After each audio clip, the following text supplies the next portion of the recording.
Hello and good afternoon. Welcome to Ground Zero Cafe. I'm Vanessa Gomez-Brake, the Associate Dean of Religious Life. As always, the Office of Religious Life is partnering with the Levin Institute for Humanities and Ethics at Dornsife to bring you engaging speakers each month in our What Matters to Me and Why series. I'm so grateful to see you all here today, some familiar faces, some new faces, and because this is our final event of our spring series, so we had an extraordinary semester. We featured Hillel Director Bailey London, Professor Shafika Ahmadi, and Dean Jack Knott. So it's here at the Ground Zero stage that the Trojan family has an opportunity to hear from the USC faculty and staff in a different way. Rather than lecturing on their area of expertise or their research, we invite speakers to share their life journey with us. We listen in as they reflect on their values, their beliefs, and motivations that have helped to shape their lives up until this moment. If you would like to nominate someone of the USC community to speak in our fall series, please visit our website, orl.usc.edu. That is also where you can view recordings of our past speakers, and the video from Jordan's talk today will also be posted there later this month. Before we begin, I'd like to highlight just a few upcoming events. As always, you can find me at the University Religious Center on Thursdays for our community. And it's at that time that we offer free chai, free cookies, free pie, and also a game of ping pong with me and sometimes Dean Varun Soni as well. It's just a reason to hang out and be connected to your Trojan family. So that's every Thursday at 3 p.m. at the University Religious Center. Additionally, on Thursday, April 25th at 6 p.m. in the URC Fishbowl, we're going to be featuring the author and Emmy Award-winning composer Richard Wolff, who's also a professor here. He's going to speak on the intersections of music and mindfulness, which is the topic of his latest book, In Tune. And so you want to come out for that. We'll also offer some food and some books for purchase, and it'll be an interesting conversation. Lastly, I do want to invite all graduating students and their families to our baccalaureate ceremony. That's going to take place on Thursday, May 9th at 5 p.m. at Bovard. Doors open at 4:30, and our featured speaker this year, which has not yet been announced, but I'll go ahead and tell you, will be the 42nd and current mayor of Los Angeles, Eric Garcetti. Garcetti has made history as the youngest person to be elected mayor in LA, as well as the first Jewish mayor of our city. So please attend if you can. The event is followed by a baccalaureate dinner, which is the biggest meal USC hosts all year. It's hosted by the Division of Student Affairs, and it's a wonderful way for you to have a formal meal on the eve of commencement with your family and with your friends before you say goodbye. So, if possible, I encourage you all to attend the baccalaureate ceremony and then stick around for that meal. Tickets are available online, but they're going fast, so reserve your seat now. All right, that's it for announcements. It looks like we still have a number of sandwiches on the table, so feel free to go back for seconds. Sit back and relax and prepare a question for our speaker. We'll be taking 10 minutes at the back end of the event for Q&A with Jordan. And what I do ask is that you raise your hand when you want to ask a question. That way our microphone can reach you and everyone can hear you clearly. Today, we'll be hearing from Jordan Colbert, who serves as an Assistive Technology Specialist with the Department of Disability Services in Student Affairs. To introduce him, I've asked Teresita Das to share a few words. Tressie, as I call her, as many of us call her, is a well-accomplished student leader on the campus and can be found hanging out at the University Religious Center and many of my religious life events. She will be graduating from the Rossier School this May with her master's in marriage and family therapy. When I inquired about her coursework a while back, I learned that she has a 3.95 GPA, which she is very proud of, as am I. It was during that conversation that I first learned of Jordan Colbert. Tressie said that she would not have excelled in her coursework here at USC if it wasn't for the support of Jordan and those of the Disability Services team. So it was for this reason that Tressie nominated him to speak today. So please join me in welcoming her to the stage.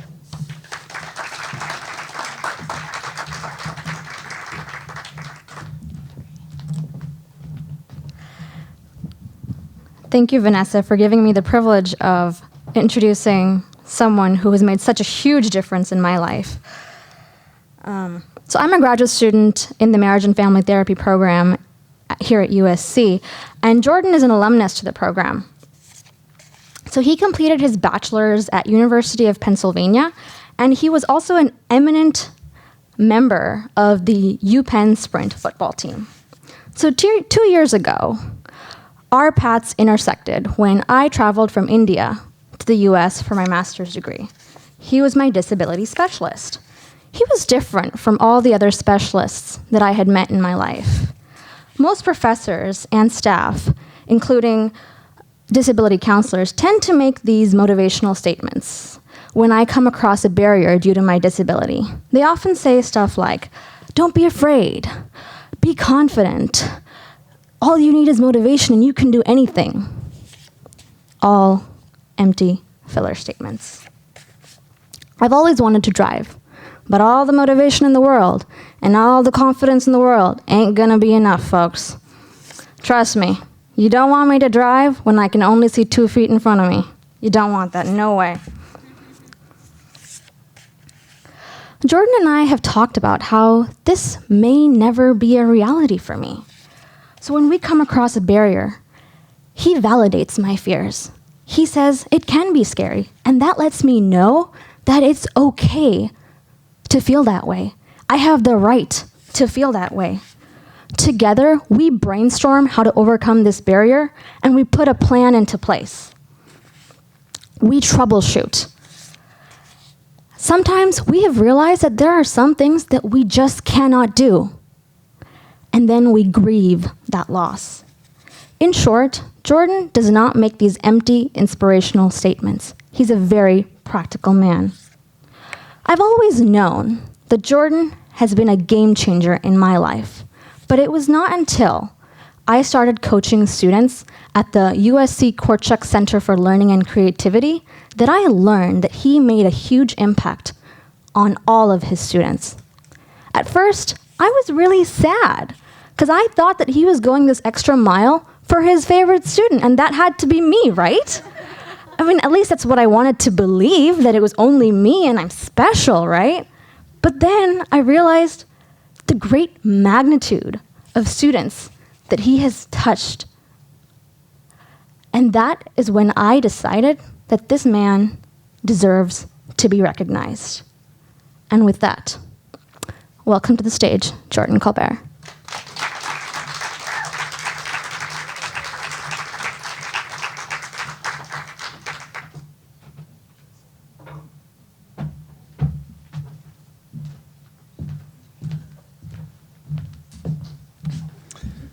Hello, everybody.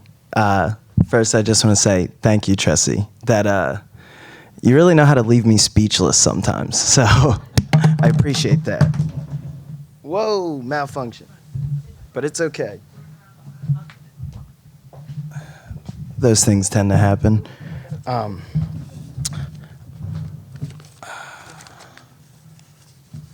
I also want to take the time out to thank the Office of Religious Life. I've been to a few of these presentations, and it's usually a speaker who's had some incredible lifetime of experiences and a wealth of knowledge, and I've looked at that, and being picked to do this as well is an incredible honor to join their ranks. And so I guess with that, I'm here to talk about what matters most to me. And kind of Tressie spoke about it a little bit, but it really is just people matter to me. And specifically, people's brains and people's hearts matter to me. But I think, excuse me, in order to fully understand that, we need to talk a little bit about who I am. So just real quick before I start that, I do tend to ramble sometimes and get tangential, but I've got a friend in the audience who will help me out if I get too far. Happy birthday, Asher. So I had an interesting family in an interesting environment. I'm originally from a small rural / suburban area outside of Atlantic City, New Jersey. Many people haven't been there, and if you haven't been there, a good way to think about it is it's like Vegas, but a little bit smaller and a little bit more dangerous once you step off the Strip. And so I actually grew up in a neighborhood outside of Atlantic City, but my neighborhood was interesting because we couldn't order food in our neighborhood because they actually had murdered the pizza man a few years ago, and nobody wanted to deliver the food there. So that's the interesting environment that I grew up in. But me as a person, I am an Irish and African American individual, cisgender, heterosexual male. And I was raised by my mother and my sister, who are both Caucasian women, because my father was in and out sometimes. He would pop in briefly. We hung out once, and then he told me Harry Potter was the devil, so I had to leave. But it was interesting having these experiences growing up with a single mother who was not looking like me and not, experiencing the same type of things that I was experiencing outside of our household. But it was okay because I actually had 4 half-sisters. 2 of them I didn't really talk to, but the 2 half-sisters from my mom's side were really important to me. And then they also had 2 sisters who I kind of consider my sisters because I always learned about them. They're always around. Things happened with them in my family, and it kind of affected stuff. So they're considered family to me as well. And all this overwhelming female presence really helped me develop. Growing up, I moved around a lot with my mom. And at points, I actually had to live with my oldest sister, who is 18 years older than me, because my mom made some interesting life choices that didn't work out. And then later on, she had encephalitis and was unable to really care for me. So I had to move in with my sister. But interestingly enough, that was one of the most important moments in my life because my sister was a lover of education. She pushed me to learn things. She also pushed me to play outside and play sports, which really helped me find the love of my life, which is football. I think about marrying the game sometimes. But her pushing me to play sports really helped me find an outlet for the way to deal with some of the feelings that I was having, some of the thoughts that I was having, some of the experiences that I was dealing with. And I also just loved the game. I loved the cerebral aspect, and I loved the athleticism and the grace that comes with that. And that actually helped me as I moved into college. I got into a great school at the University of Pennsylvania and was able to continue playing football. That actually was the decision why I went there. I wasn't really interested in that, but I wanted to play football, and they gave me the opportunity. So I played football for the lightweight team there, which is very interesting because most people don't hear about a lightweight football team. It's actually more of like a football team for regular people, people my size. There's a weight limit on it. And it's not the JV team. It's its own special league. We play football, like full pads and everything. There was going to be a Penn football player here today, but I think when I told him I was going to tell everybody that we probably could have beat them anyway, he probably didn't show up, so it's okay. But when I was there, I actually was very, very interested in just learning. And so I found myself in the area of classical studies, which most people are like, what does that even mean? That is ancient civilizations, ancient thought and culture, so everything from before the Egyptians to about the Dark Ages is kind of my stuff. I really like that because the way that I was thinking about it is they were able to think and they were able to conceptualize without the modern technologies that we have. They just had thoughts, and some of them were really on point. It was interesting that they could look around at the experiences that were happening and just develop some kind of theory of life. And so it made me want to think about psychology and what that means to really think, what that means to explore and philosophize. And when it pushed me towards psychology, I ended up at the unit for experimental psychology or psychiatry with Dr. F. Dinges. And Dr. Dinges, he actually ran a sleep and chronobiology lab that worked with NASA to develop ways to better prepare astronauts for mental health concerns while they're up in space. And so I spent a lot of time actually just watching people sleep, which was really weird. I'll be very honest about that. And then when they moved, I would watch their brain waves change on an EEG machine, and I had to write everything down about that. And when they were awake, I had to think about the way that they were interacting with each other and how that was affected by their sleep and their brain and how everything was going on with them in these small research studies. And it really pushed me to understand why someone would, go through an experience where you're getting sleep deprived and just watch while you were sleeping. But it also pushed me to understand why people's behaviors changed when they weren't feeling good or when they were under a lot of stress. And really, what drives people's behavior? And so I wanted to understand more. And I found that at USC. So I've always been like a very existential thinker, thinking about life in the sense of the problems of existing, what that means to exist, and the choices that we make. And so I really wanted to see in action what it was like for people to make choices and what it was like for people to think. And what better way to do that than to decide to let them be incredibly open and be real with me and explain some of the things that they're experiencing to a level that I could fully understand. And it was absolutely amazing because I had the opportunity to work with children who really don't have too much to think about aside from themselves and what they want to do, what's going on. And when you start looking at those behaviors and things like that, you can really see some incredible change and understand why people do the things that they do. And so that in itself, looking at this educational aspect of how behavior is impacted and how their thoughts impact their behavior and how that affects their education, because their teachers were always upset with something that was going on, but they didn't understand why. And in that educational aspect, I actually started to love looking at how to better others' education.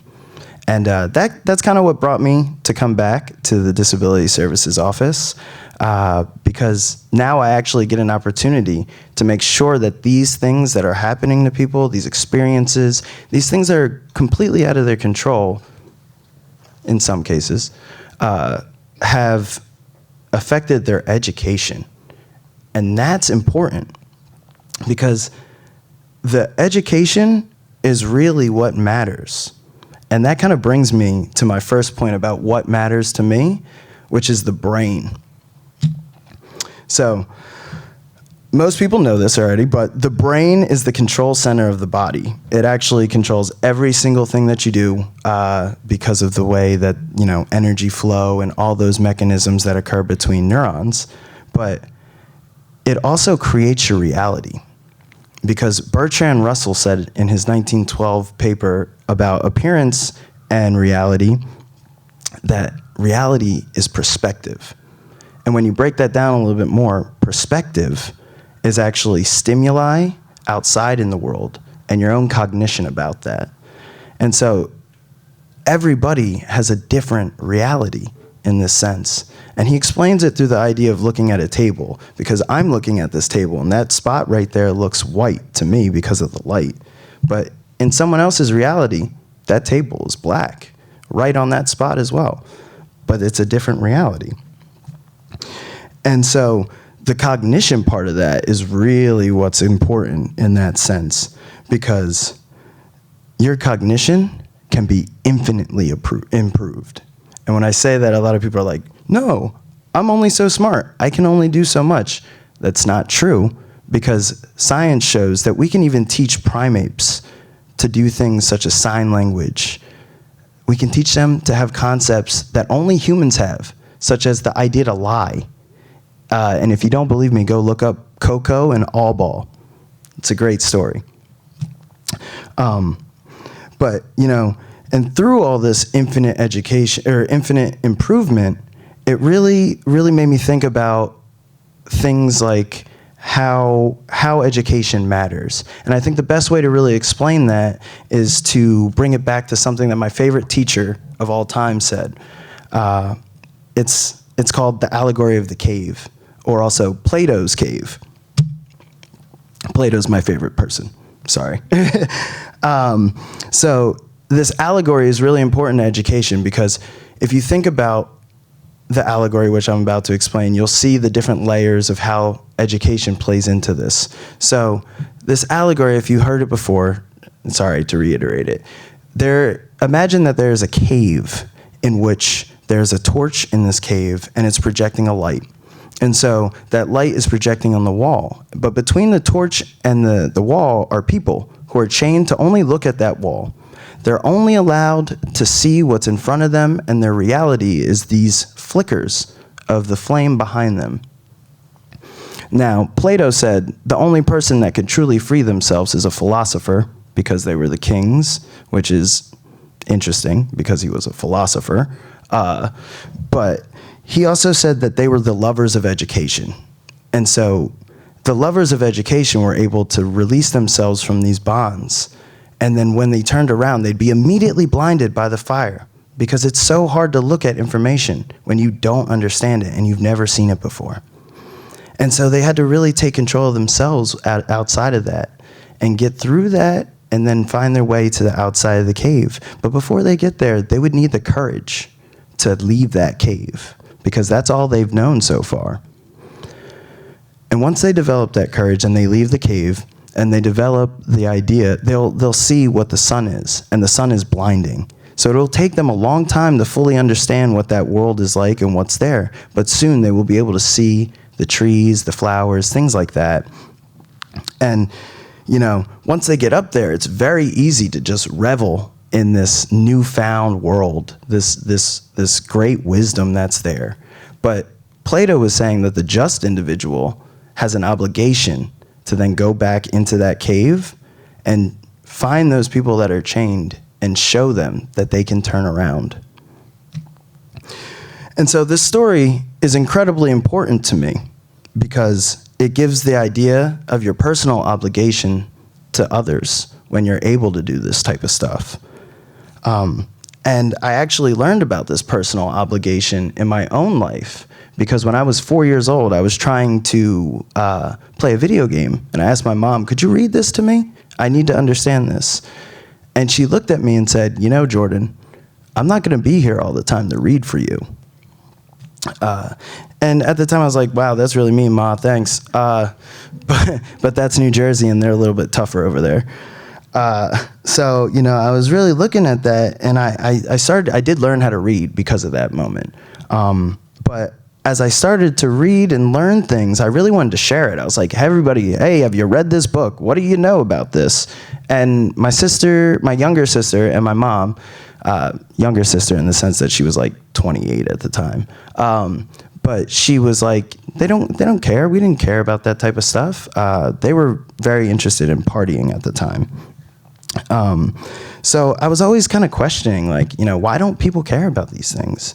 And it really took me into the community to fully understand that, because I started asking my friends why. And when I got to high school, I actually noticed the important part, because I asked my friend Masu once, that was the name that he went by, and I said, Masu, what's up? And he said, Miss Frez is tripping.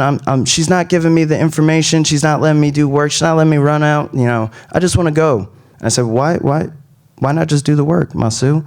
And he went, because I'm no nerd. And at first, I was like, whatever, bro. Go on. But then I started thinking about that response, because it was really important to me. And Masu was an interesting character in my life. And so I thought, wow, maybe he's just not understanding. And it flicked for me, because I started to realize then that people through education, they learn understanding of subjects and information and matter like that. However, many people don't, they're not able to make that understanding or that connection yet because of this experiences. They're not focused on it. But people make bad decisions when they don't have understanding about things. And so in this vein, I looked at it and said, I really want to increase the understanding in the world. And so I graduated from high school with the idea of I was going to end stupidity everywhere, And that was actually a real misunderstanding that I had, because I don't know if I'll ever stop that. But also, stupidity is not a real thing. It's just a lack of understanding. And so it was interesting, because then I went to college and I was like, everybody here is going to want to learn. It's Penn. It's an Ivy League. And I was very, very wrong. Everybody just wanted a job. They were picking courses that they didn't like. They were struggling and they hated it. They just wanted to be a doctor or a financial banker, which nothing's wrong with that. But they didn't care about the information. They cared about the job. And so I took all the classes that I thought were interesting. Learning and memory, where you get to learn about the associations of the brain and how things, pair in specific computational matrices.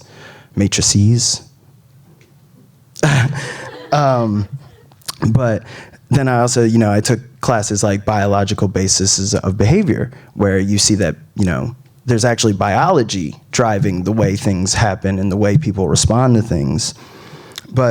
And then looking at those classes, I was like, hey, how does this apply to others? So I looked at evolutionary psychology and saw, wow, social interaction actually can govern behavior in the reverse way, which then governs biology, which was super interesting. Because then I started thinking, how can I think about this if I don't even really understand existence? So I took a class called Classical Minds, where I learned about what it meant to have a mind when you don't have technology to figure out what a mind is. So that was super interesting, because people like Seneca had great ideas. They just, they couldn't really prove them. And that was the problem. But all of this really led me to understand that, the brain and all this understanding needs to be modulated by something. And so at USC, I found that this understanding is modulated by things like feelings and experiences, and your feelings about those experiences. So I learned stuff like cognitive behavioral therapy, where your thoughts influence your behavior, which influences your feelings. And feelings are super important, because Dan Siegel explains these as things. These are shifts in your brain. The way that your brain is communicating, you have feelings when it goes across hemispheres. But, sometimes that communication gets messed up, and it's really, really difficult for people to modulate themselves after that. And so it actually taught me, from looking at that information, that stress can stop your heart, literally and figuratively. But, the way to combat this is through resiliency. And during my time in the MFT program, I actually recognized that through research, resiliency is modulated by optimism. And optimism is modulated by hope for the future. And so that's super important, because as somebody who's thinking about the future and hope and everything, it's like, how do you teach people this? How do you let them understand that? Because realistically, if you look at circumstances in communities, there are a lot of media images, projections on that wall about, life expectancy for certain people. The way that communities will grow and things like that. There's not a lot of optimism in the way that they project it. And so it's difficult for people within those communities to look at that and see, hey, I do have optimism. I have a future. It's interesting, because I remember as a young black man, the idea that, at 18, I probably wouldn't be here. Just statistically, it kind of says that. And it's interesting because I am here. And I'm here because I thought about those things, such as like what my future may be and how to defeat those systems where they say, you know, you're not going to make it. It's not going to happen. And especially as a person with mental health concerns, I was thinking about that even more. And so looking at this, I was really thinking about how systems strip optimism from people. But I learned from a story called Candide by a 17th century philosopher. I'm not going to go into the story because it's very awful. But it's a satire in the sense where this character just constantly says, you know, everything that's happening, it's okay, because this is the best thing that could happen. And so, you know, the love of his life is murdered in a bloody war. All of his family is killed. His friends and companions along the way get killed. Some people get mangled. But at the end of the story, everybody was resurrected somehow. You know, it's a book. But he realizes, you know, what was this all for? Is this the best? And then he runs off and becomes happy by gardening or something. But the satire is about how optimism is ridiculous and, you know, having that mindset is not a good idea. But when I looked at it, I said, no. You may say this satire is not applicable, but realistically, this man made it through everything thinking about that.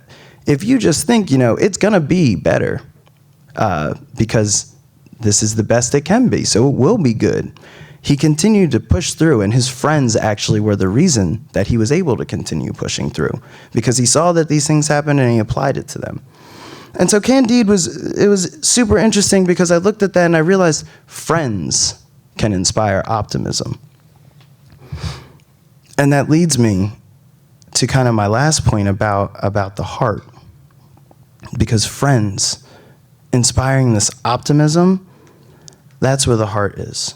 Because realistically, when humans developed, they needed the social interaction. They needed others. Every organism needs others.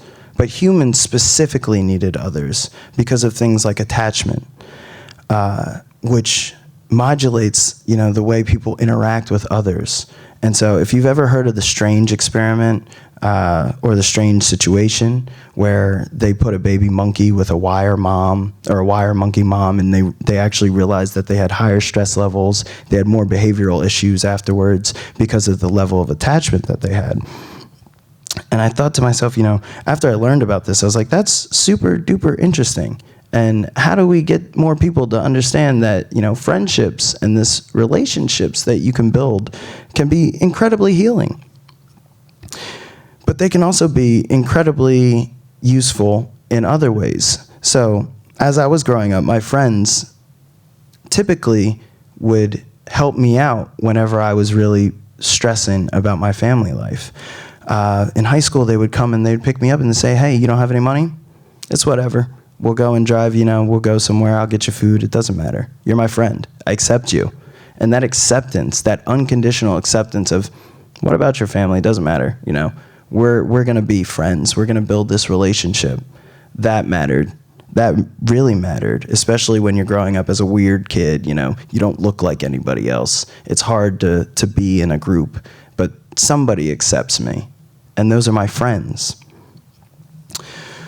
But I also learned that friends can heal. And friends can heal in a very interesting way. So when I was 18, the perfect storm for a mental health crisis presented itself as I transitioned to college, where I was in a different environment with a huge change in social class of the people that I was around. So I had a little bit of disconnect there, but then also all of my friends were struggling. And my family wasn't really able to do anything about, you know, what was going on with me. They weren't able to help out because they had to do their own life. I was gone at that point.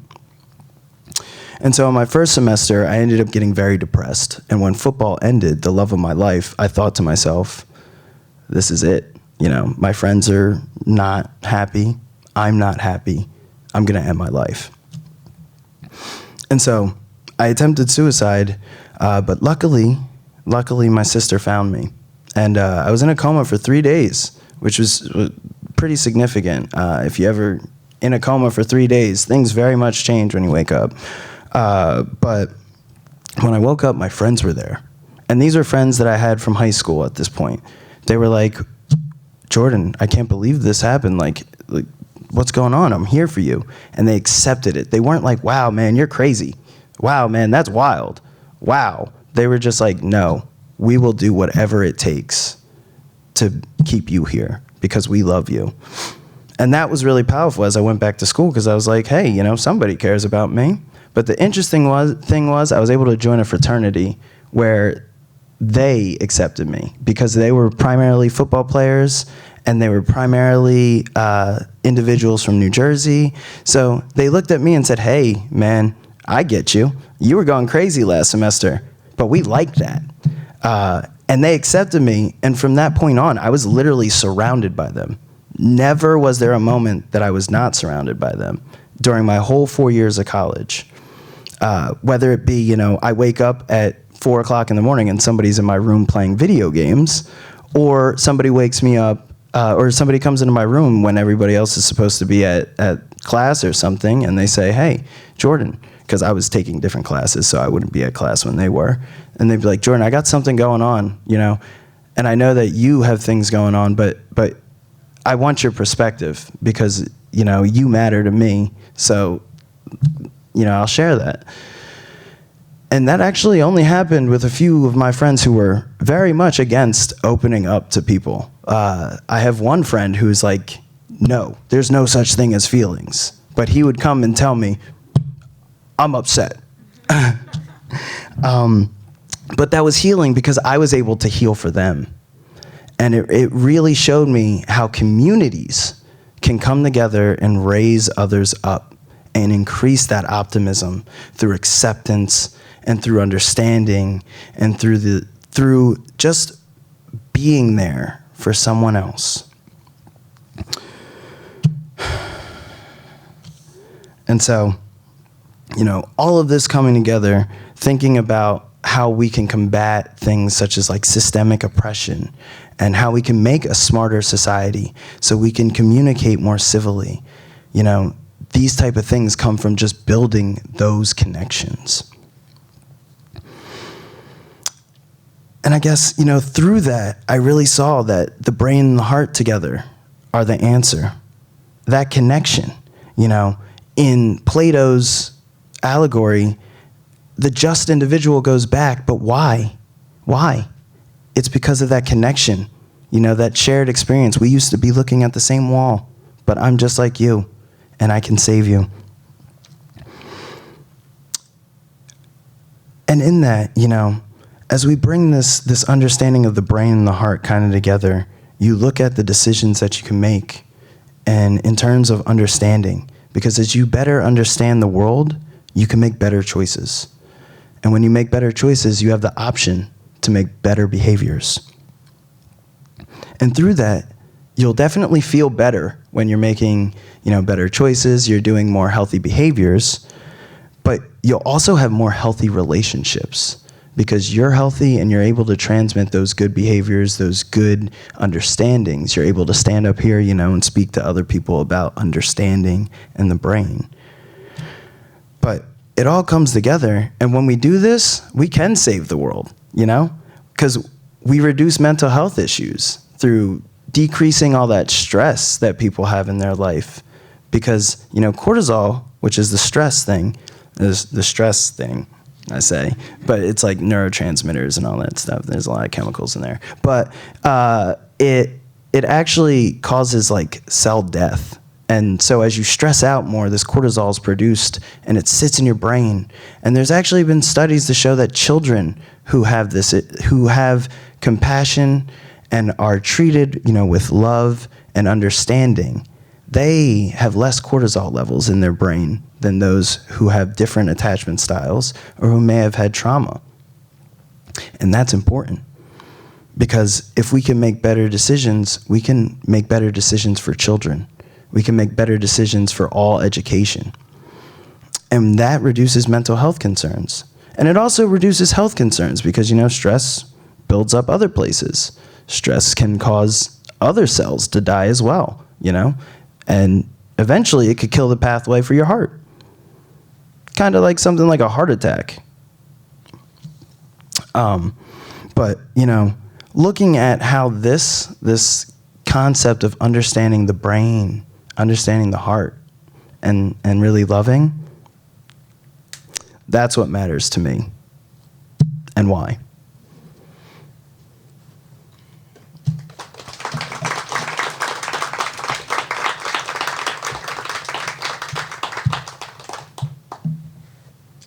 Well, that was interesting.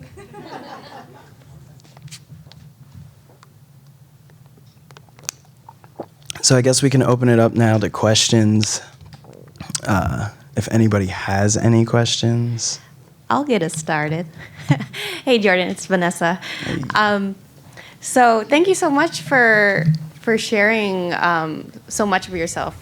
And I guess this is almost more of a work-related question, because hearing about your experience in college and really the challenges you were facing, mental health-wise and stress-wise, depression-wise, and so forth, I'm curious because at USC, we see that. We know that it is an issue amongst our huge student body. And in religious life, at least, we're trying to create that community piece that you found with with football, with your fraternity and all of that.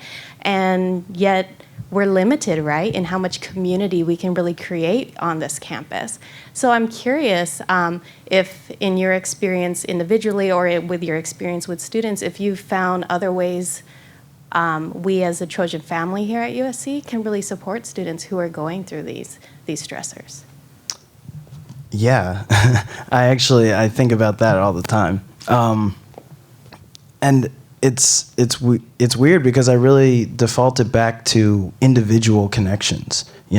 As working in disability services, I get to talk to a lot of faculty. I get to talk to a lot of students about their experiences, kind of, and their communication. And I notice, there's not always positive communication. And that matters, because when there's we can create the community, but when there's a lack of understanding, it creates difficulty in bringing more students together. Students may think, oh, that group's not for me. They don't understand it, or they don't understand the benefits of what's going on in that community, or really, a lot of the times, your perspective is really challenged or altered in that case when you're dealing with these type of stressors and mental health concerns and other concerns like that of various natures. Your perspective is altered, and you're not fully cognizant of what's there. And so really just that person-on-person understanding is what can help to make better communities. Because kind of just giving that hand out and saying, hey, I'm here for you. I get you. That allows them to understand that others may feel that way as well.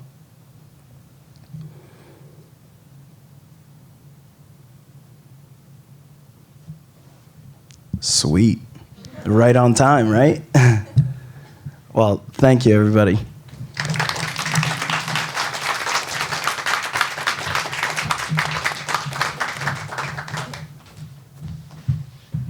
Thank you so much, Jordan, for sharing this wonderful story. And we have a little gift for you so that you can continue writing what matters to you and why.